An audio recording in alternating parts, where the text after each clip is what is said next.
Welcome to the Speaking of Women's Health podcast.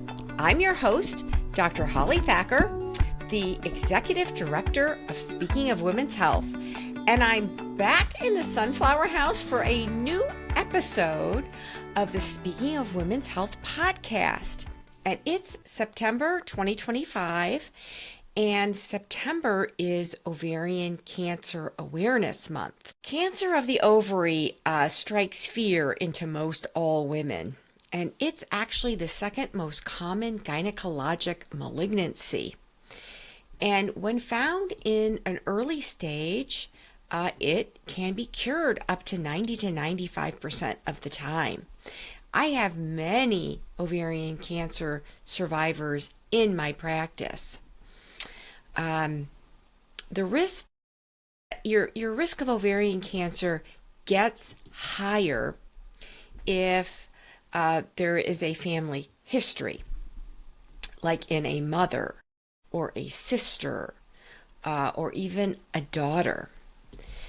Unfortunately, ovarian cancer is hard to detect, and there's no screening test. And many cases of ovarian cancer are found after the cancer has spread to other organs. And in these cases, the cancer is much harder to treat and to cure. So you might ask, what causes ovarian cancer? Well, we don't know, but we do know it can increase the risk. Certainly, there is hereditary types of ovarian cancer, meaning it can run in the family. And so you really want to know your family history, your biological family history. Mother, sister, daughter. The risk gets higher the more relatives that you have with ovarian cancer. And you can have an increased risk for ovarian cancer on the father's side, the paternal side. So it is important to know your father and his blood relatives' history. If you have a family history of other types of cancers, like colorectal cancer, breast cancer, that can be associated with an increased risk of ovarian cancer, because these cancers can be caused by an inherited mutation or change in certain genes that cause a family cancer syndrome that can increase the risk of ovarian cancer. Women who've never been pregnant, or if they have their first full-term pregnancy after age 35, or who were never able to carry a pregnancy to term, also have a higher risk of ovarian cancer. If you're over the age of 50, the likelihood of developing ovarian cancer increases with age, like most cancers. If you carry the BRCA gene, mutations in BRCA1 and BRCA2 are responsible for most, but not all, of the inherited ovarian cancers. Mutations in BRCA1 and 2 are about 10 times more common in those who have an Ashkenazi Jewish descent than those in just the general United States population. The lifetime ovarian cancer risk for women with BRCA1 is estimated to be between 35 and 70%, which means if 100 women have BRCA1, there's going to be 35 to 70 of them who would get ovarian cancer. For women with BRCA2 mutation, the risk has been estimated between 10 and 30% by age 70. And these mutations increase the risk for primary peritoneal carcinoma and fallopian tube carcinoma. In comparison, the average population, the ovarian cancer risk for females is less than 2%. Now, if you haven't heard the prior podcast that I did with medical breast specialist Dr. Holly Peterson on big gene mutations, intermediate gene mutations, and lesser gene mutations, that's a really good podcast to go back and listen to. Also, at the beginning of season 3 in January, I did an interesting podcast with genetic counselor Ryan Noss on the GINA law. So if you or a loved one has a genetic mutation and you have offspring, that's really critically important to understand the GINA law and perhaps the best time for testing. Now, other risk factors for ovarian cancer is being overweight or having a very high BMI. Obesity has been linked to a higher risk of developing many cancers, including uterine or endometrial cancer. The current information available for ovarian cancer and obesity is not as clear. Obese women that have a body mass index of at least 30, which is considered obese, most likely have a higher risk of developing ovarian cancer, but not necessarily the most aggressive types, like the high-grade serous cancers. Obesity may also negatively affect the overall survival of a woman with ovarian cancer, just like with any medical condition. Metabolic syndrome, diabetes, hypertension, sleep apnea, all of these things tend to compound when there's too much visceral body fat. Now, talcum powder has been linked to ovarian cancer. And importantly, what are some of the things that you can do to lower your risk of ovarian cancer? If you don't yet have ovarian cancer, if you've got women in your life that you're concerned about, certainly studies show that women who have children and who breastfeed, as well as who use hormonal contraceptives like estrogen, progesterone, pills, patches, or a vaginal ring, are much less likely to develop ovarian cancer because these factors decrease the number of times that a woman ovulates. And studies suggest if you reduce ovulation, you can reduce the risk of ovarian cancer. So pregnancy and breastfeeding. Women who have been pregnant and carried the baby to term before age 26 have a lower risk of ovarian cancer than women who've not. And that's true with breast cancer, especially under the age of 18 to 20. And breastfeeding may lower the ovarian cancer risk further because it stops ovulation many times for several months. Not always, and usually once solids are introduced by 6 months, there is ovulation. Now, interestingly, women who've used hormonal contraceptives, so we're not talking about the IUD, we're not talking about the diaphragm or spermicides.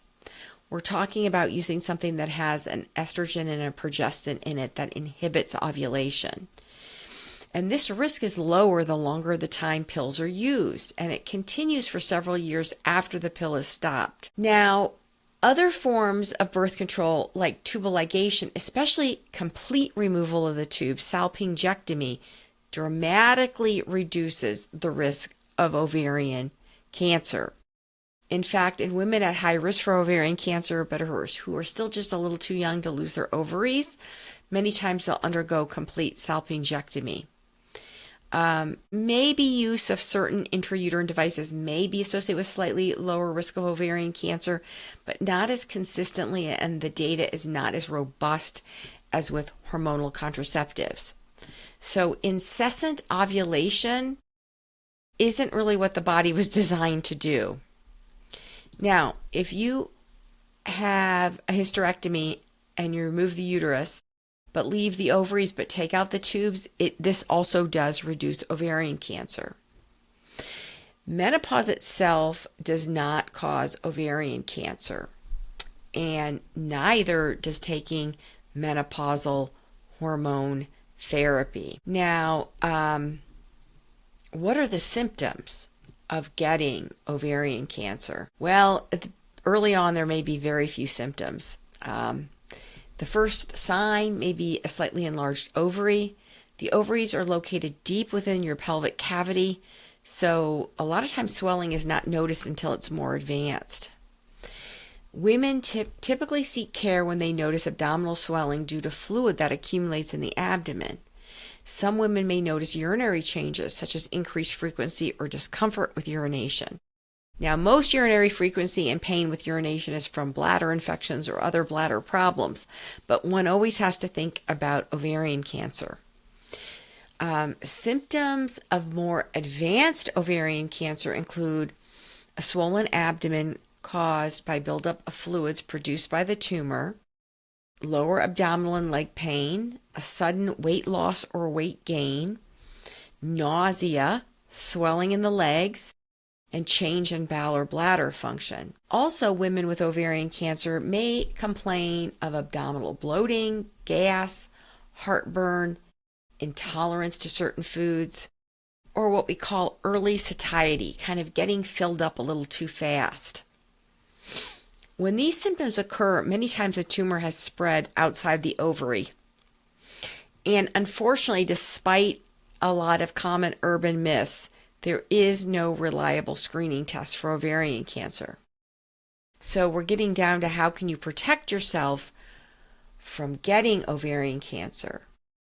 And you have been listening to the Speaking of Women's Health podcast. I'm your host, Dr. Holly Thacker, in the Sunflower House in September of 2025. September is Ovarian Cancer Awareness Month.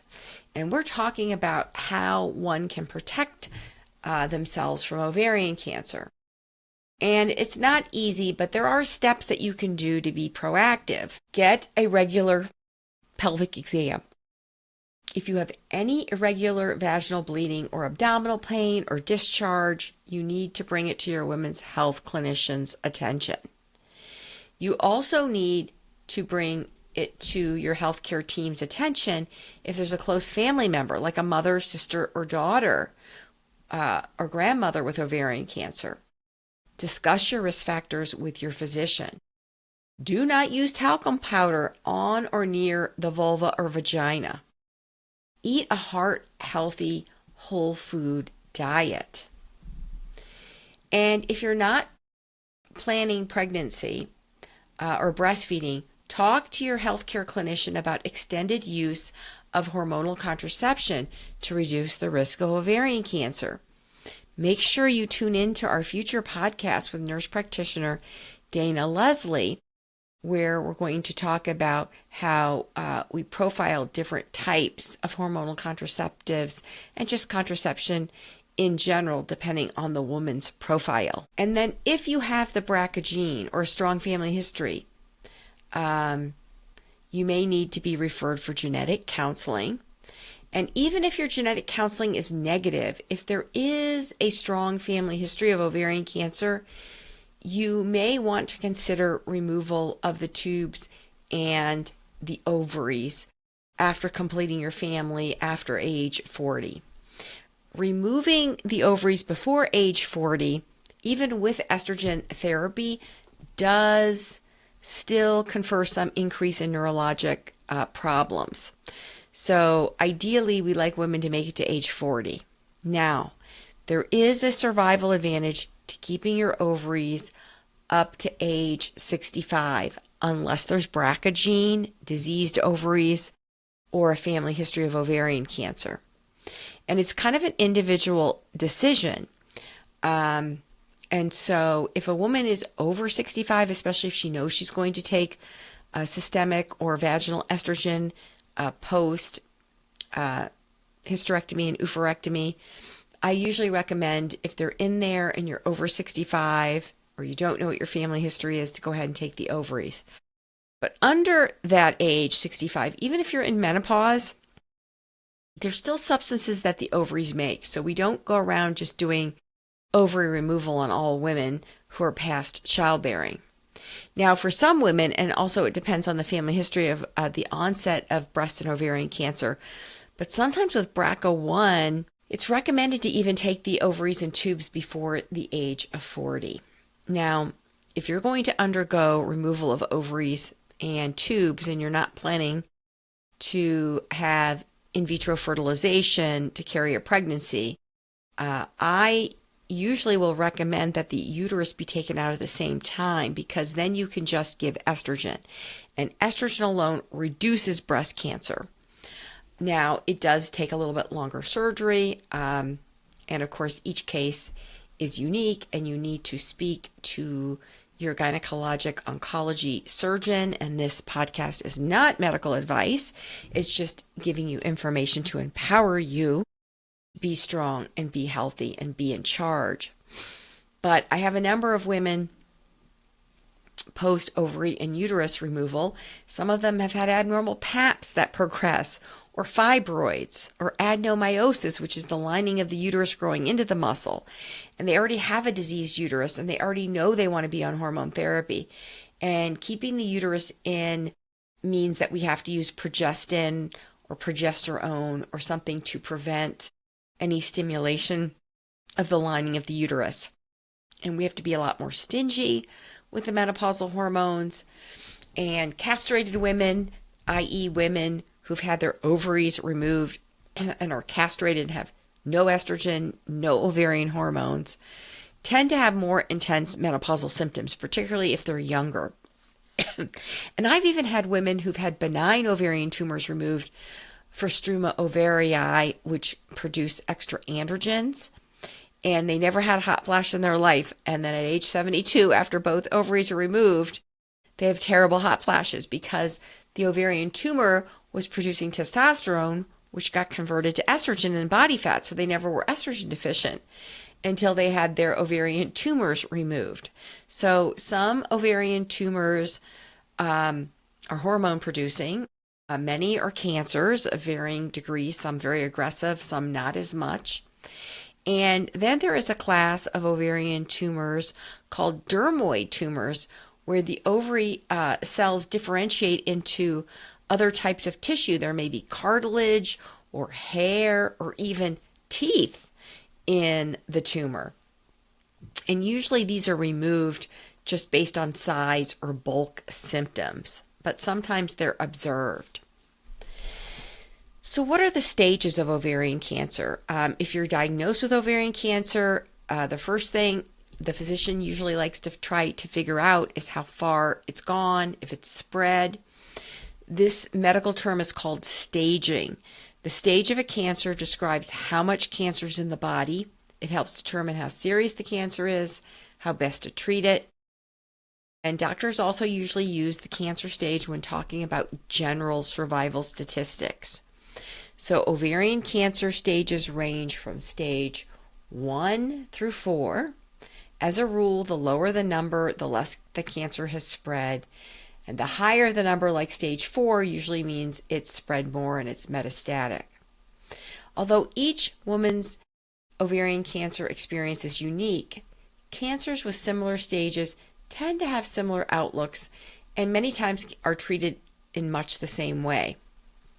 Now, the goals of surgery for ovarian cancer is to take tissue samples to get the diagnosis and the stage.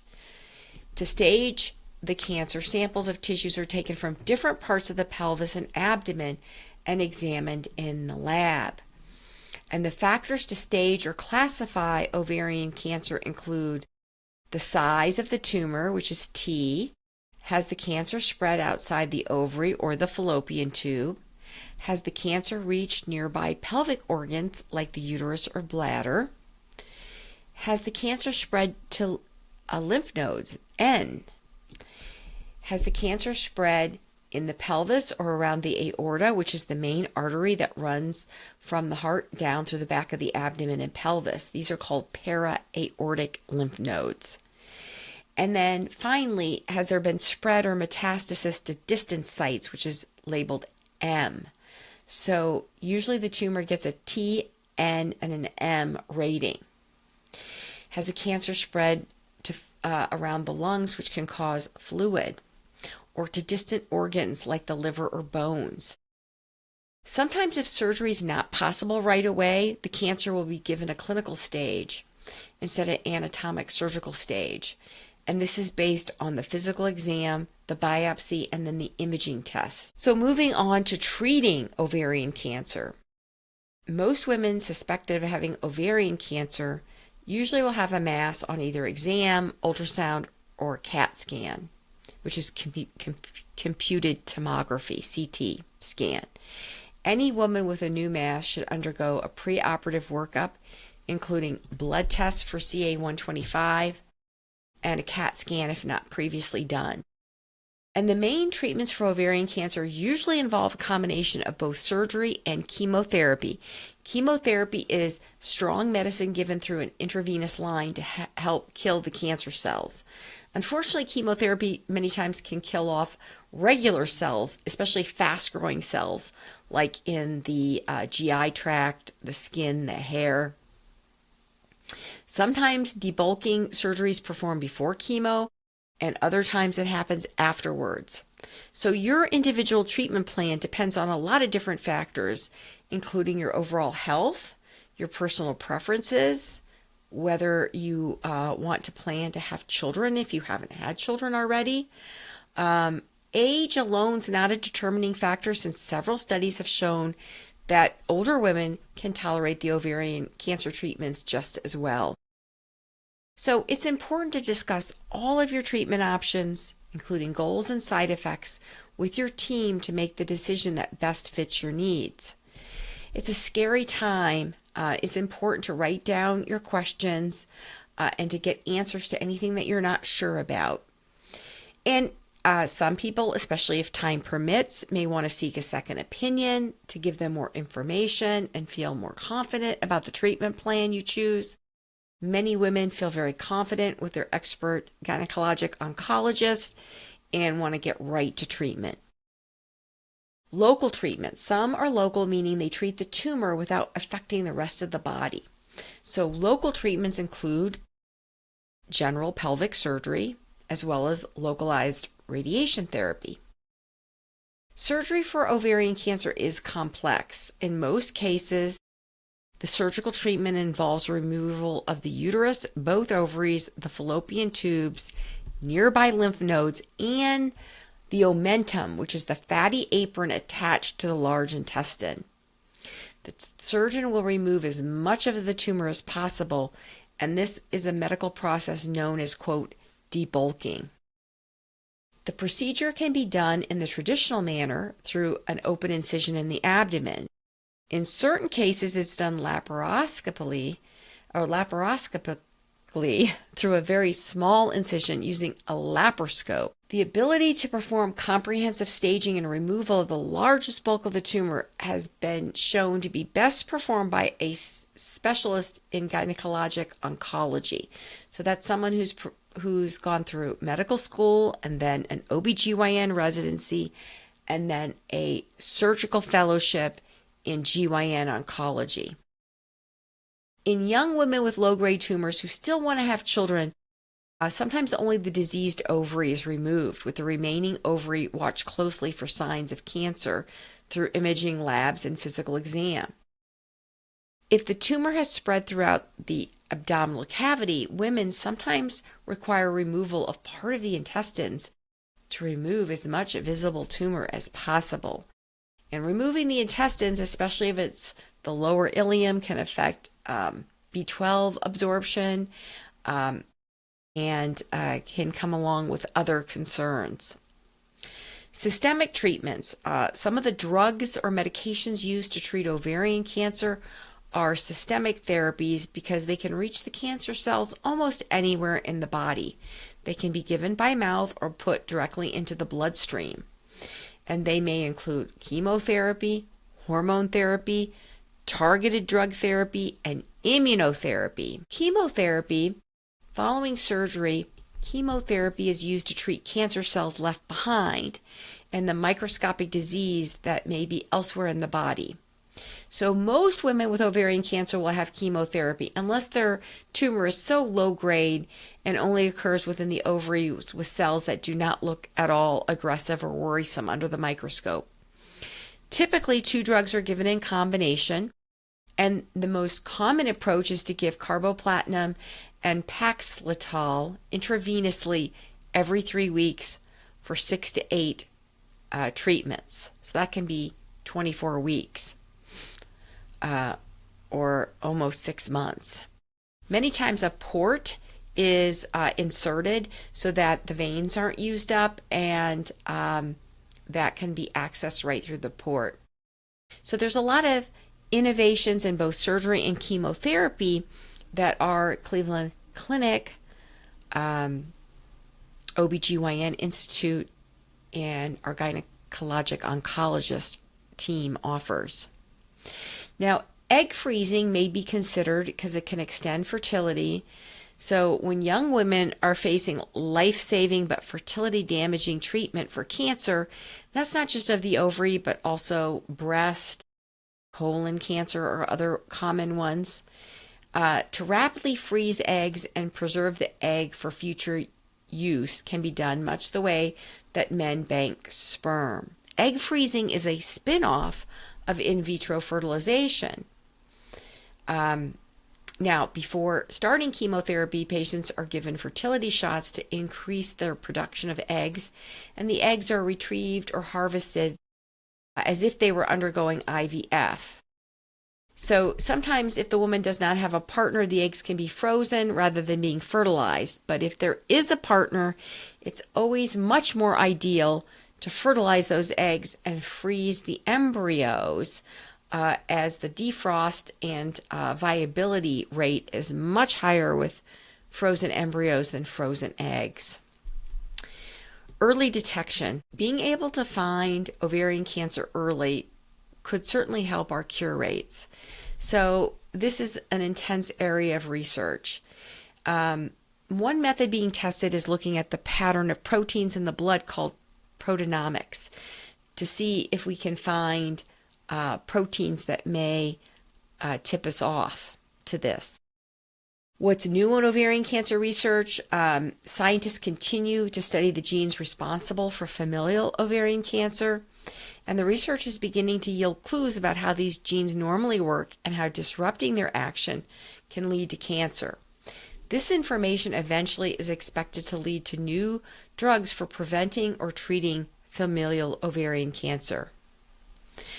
Research in this area has already led to better ways to detect high-risk genes and assess a woman's ovarian cancer risk, and a better understanding of how genetics and hormonal factors, such as hormonal contraceptive use and their interactions, may lead to better ways for us to prevent ovarian cancer, which is really the most ideal thing to do. Now, there are several other gynecologic cancers that we do want to be able to focus on just in general. Cervical cancer is cancer at the opening of the cervix. It's usually caused from the human papillomavirus. If you didn't hear my prior podcast with Dr. Sharon Sutherland on Cervical Cancer Awareness Month, that's one to really pay attention to. And certainly if you have HPV, getting yearly pap smears is important. If you don't and you're over age 30, you should have a pap and an HPV. I'm not a big fan of only doing just HPV testing without the pap, but for some women that don't have healthcare access or don't want to come in and be seen for a pap, there are some self-collection HPV tests.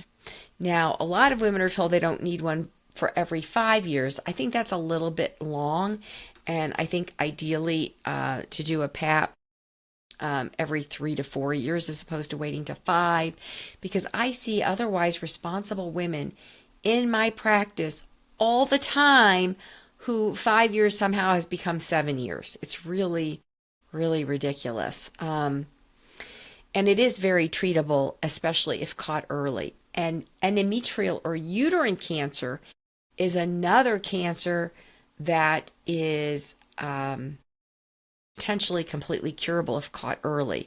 So if you're over 40 and you have abnormal vaginal bleeding, even if you're under 40 and have a family history or have a high BMI or have diabetes, it needs to be evaluated. And getting an endometrial sampling in the office for a lot of women isn't too much more than a pap smear. So early diagnosis for cervical and uterine cancer are more successful so far than with ovarian cancer. I have a lot of women come in and say, oh, well, I heard you can get an ultrasound and a CA-125. And really, they've been looked at and they're not screening tests. I wish they were. So your exams and paying attention to symptoms and knowing your family history. Many cancers like breast cancer and colon cancer and pancreas cancer and cervical cancer, there's been some benefits with adequate vitamin D. So I am always talking about vitamin D, which is not a vitamin, it's a prosteryl hormone. And if you haven't listened to my third podcast in season 1, it's all about vitamin D. And the research keeps rolling in. And it's cheap and it's safe and it's available. And sometimes non-expensive, old, kind of established things don't always get the attention maybe that they should than, higher profile, more expensive therapies or tests. So I really want to thank our listeners for listening to our Speaking of Women's Health podcast. Don't miss a future one.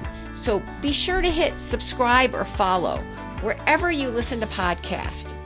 Apple Podcasts, Spotify, TuneIn, Amazon Music, wherever you listen. Thanks again, and I'll see you next time in the Sunflower House. Remember, be strong, be healthy, and be in charge.